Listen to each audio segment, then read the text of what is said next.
heat shield off here so we can put the prop shaft at the back. It is an 11.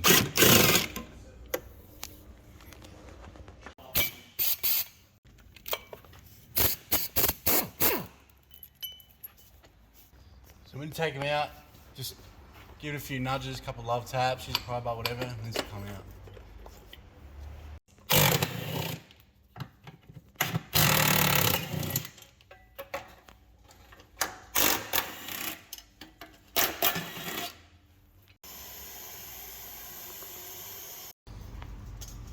Some jack stands to put on the subframe. So we'll get them in position, lower the car enough so it's touching, and you start on doing there's 4 21mm bolts holding the whole subframe in. Now if you've done everything, everything will just come down with it.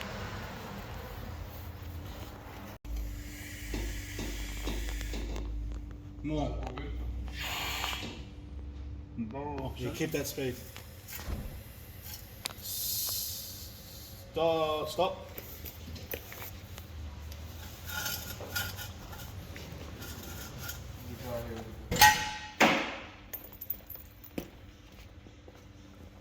Subframe bolts now. I'm just going to go halfway so it doesn't just go kaboom.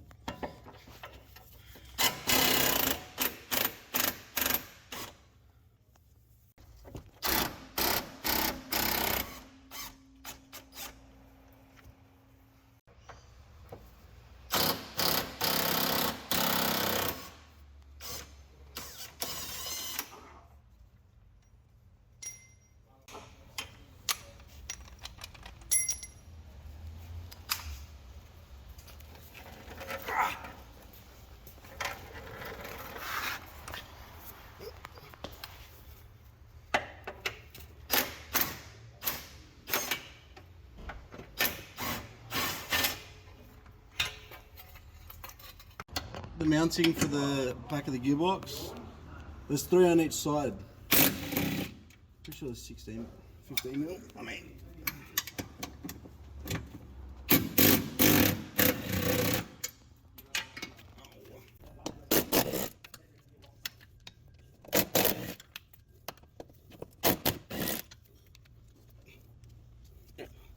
number 3.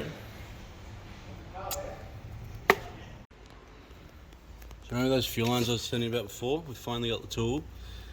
It's just push it in, twist, should pop out, and that's it.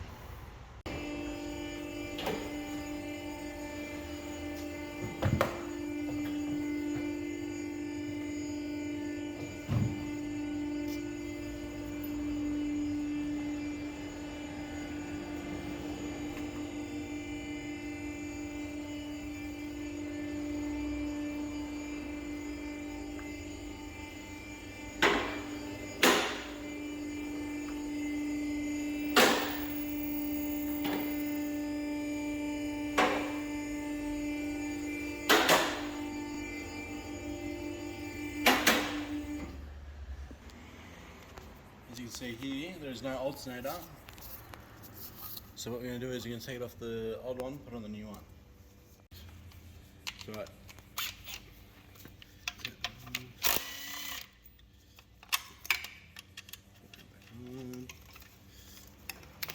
One connector.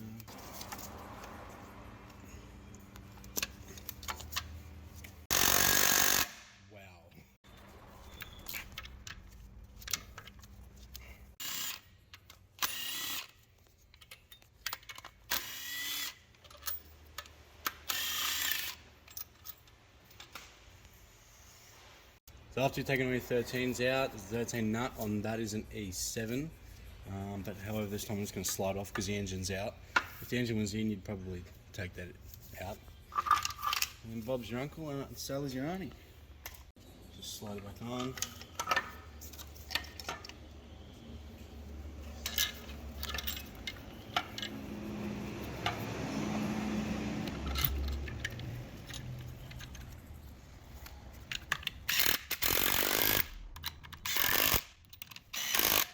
You got your last plug here, and then we'll start continuing with breaking the gearbox off.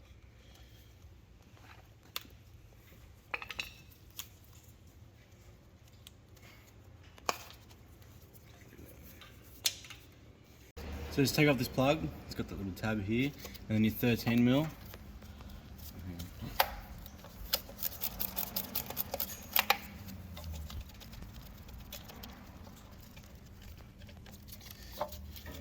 And then voila. And then you can get that stupid belt down there. So then take out that 15 mil down here, and then your other 15 mil is the bell housing bolt, which goes to the other side.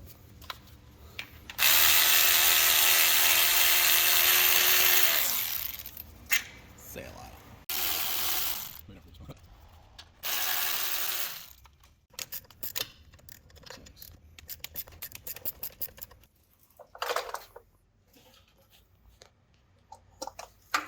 It's just the 4 15 mils and 2 15 mils down there.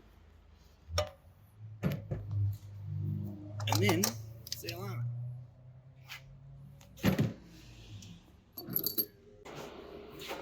So, the starter motor and the engine mount's out of the way.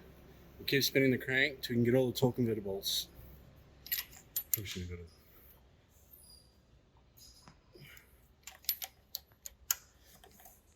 There's one. 13 mil.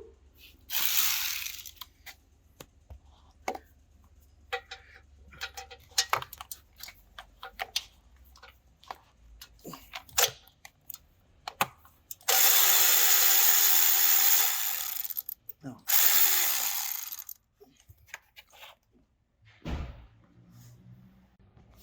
And so now we can actually take out the bottom harness. First was just literally going onto the studs there. You would have taken everything off at the back. So I've already gone and taken out all the other bell housing bolts. But this is the last one, so you got one there. There's two underneath, just above the upper sump. You just follow them all around. They're all 15 mils. This has been out before. This is usually 15 as well. So I'm gonna just put that in there. Anyway. And yeah.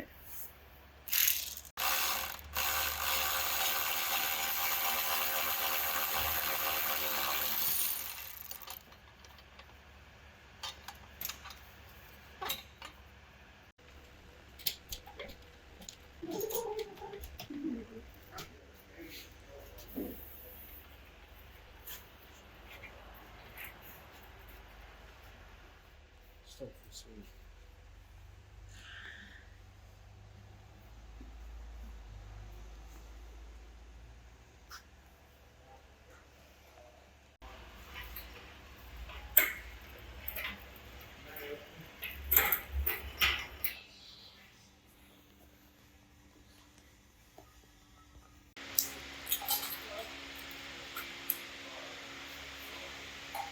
Now craning on the new engine without breaking an injector, and we can put them in the sub.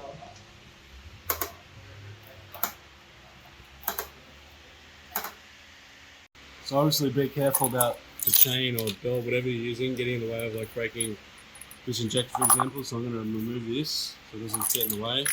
This is fine, it's not going to break or bend anything. So to take it out, all you gotta do is lift up this brown clip. You can use a bunch of nose pliers or whatever, and then pull the whole thing out. Yeah.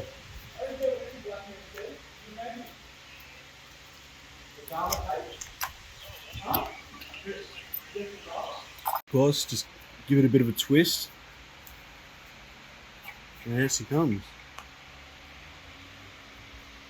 Here's the injector.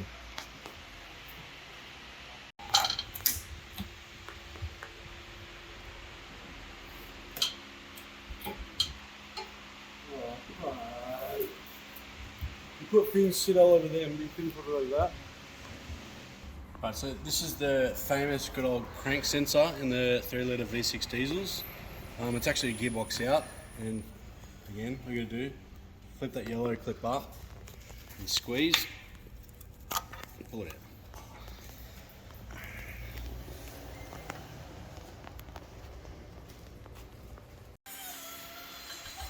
Sorry, we're walking on over.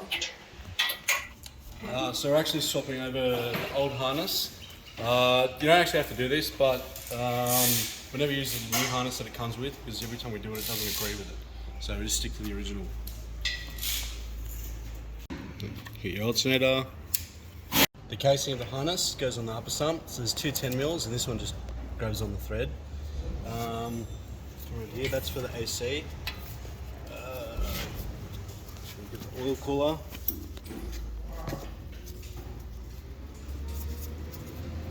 Comes in. That's it, the rest goes on the gearbox and this wraps around to the DPF. So we go over, so we'll leave that there for now.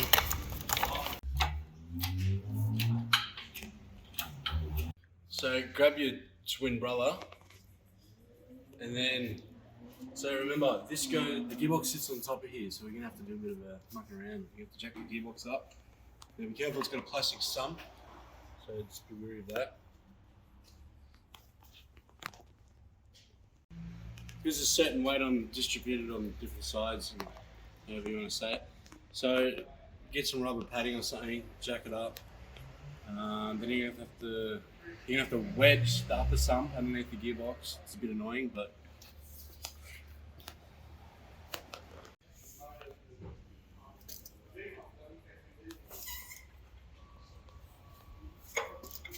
hang on it. No. Nice. Right, now I'm gonna lift it again so we can actually shift it back in.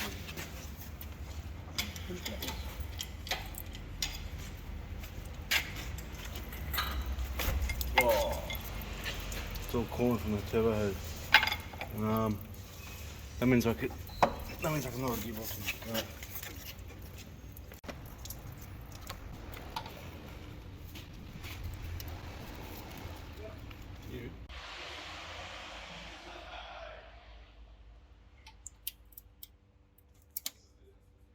Tighten back up a bit.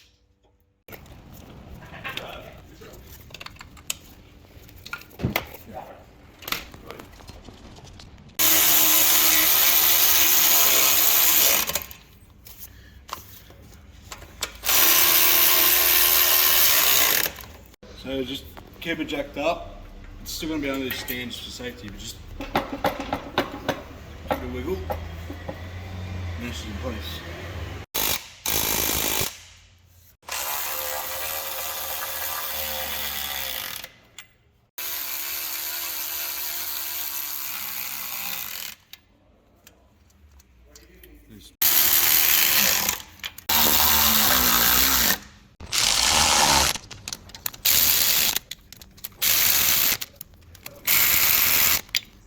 So now we're just doing torque converter bolts up. Obviously rotate the crank clockwise, it's 24mm. And they're 13mm torque converter bolts.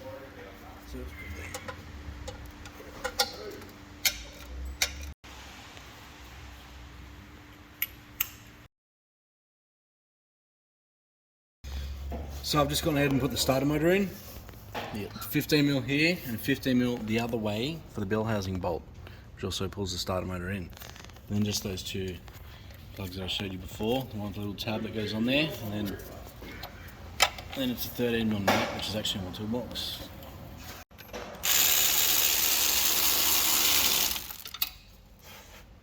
So obviously I'm just putting the engine mounts in. Again, they're all 15mm, and the two 15mm on the side here. Let's do something back in place. And lastly, the bottom mount bolts, again 15mm. We're actually going to change this Z hose here. It always swells up, and the seals inside the oil cooler always fail, so it's always mixing around. Sometimes they burst open, especially the turbo hose. As you can see, we've got this one off here. So it's usually the three main common ones are the turbo hose, the Z hose, and there's one under the manifold, and that is the famous hose in the valley. Look at the difference. Look how swollen that is. You can't stick it, obviously you can't feel it, but it feels very thin compared to the same one. So I've just put the new one on. Obviously it's just the two clamps, and that's really it, to be honest. And then obviously plug your sensors back in. Sometimes, yeah, depending on the tools you have, I've got the cable clamp. You might have to remove this sensor here. I'm pretty sure it's a 24mm. And then you can get to it. Or even this one if you have to. So here's that turbo coolant hose. Again, you can see it's very swollen. Usually it's usually a 10 mil, or this is a Daco standard heater hose. So that's really all it is again. Obviously match it up, cut it up, and you're good to go.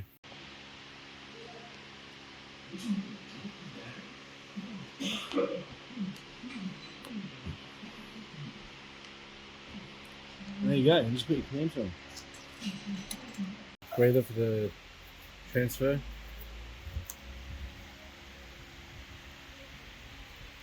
A hard line that you had to remove. It's 2 8 mils at the back, otherwise you're not really going to be able to. Don't be scared about not bending this. With brake, you're not going like that. So just 2 8 mils.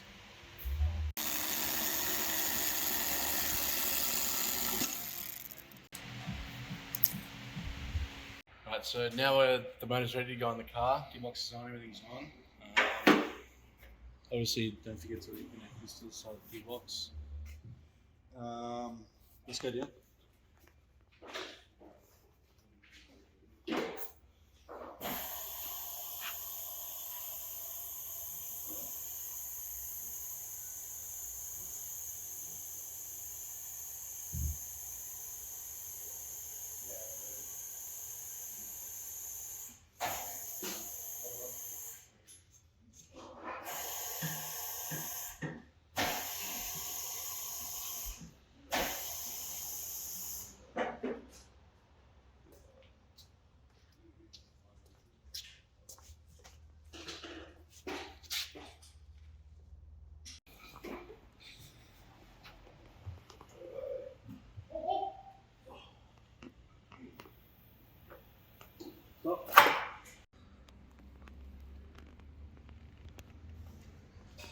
So now that we've got the steering intermediate shaft back in, we can start putting the subframe bolts back in. I just got the first one in, had to jack it up a little bit. Nothing's agreeing with nothing, of course. Put 2 front ones in, then do your back ones, and then start with the gearbox. So subframe bolts again, 21 mil.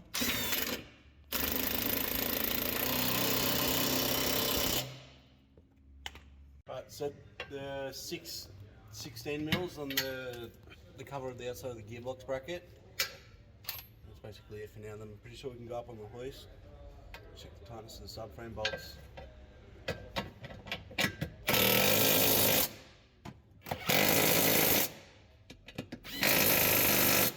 So everything's tight underneath, hopefully. We're going to go up, and then we're going to check the tightness of everything, replug everything in, and then bring it back down and do the top.